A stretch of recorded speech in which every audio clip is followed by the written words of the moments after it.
আমি একটু তাড়া আছে, আমার দায়িত্ব। হ্যাঁ হ্যাঁ না, ঠিক আছে। তাহলে এই সময় বলো আবু ছুটি দিয়ে দিবেন। আমারও কালকে যে পড়া, হ্যাঁ আমার মনে থাকবে বলে হুজুর।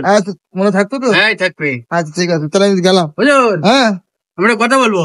বলো। বলতে কি ওই আমার মনে থাকবে। তোর মারো না, ধরি ধরে এই ছুটি দিয়ে দিস। যা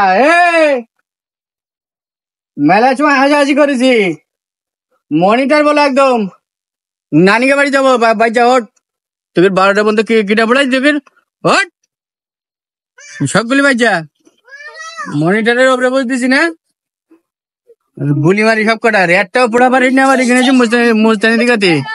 কাল গেছি বলবো কি একটা পর্যন্ত পড়াইলাম ওকে। আমি তখন ঘুরে আসি ওই মোড়েতে। তোমরাও থাকেন এবার দিনকে স্কুল আবার দেখাবান। হ্যাঁ আমি চলে গেলাম, নানিকে বাড়ি যাবো। এগুলোর সাথে পড়াপড়ির সময় নেই আমার।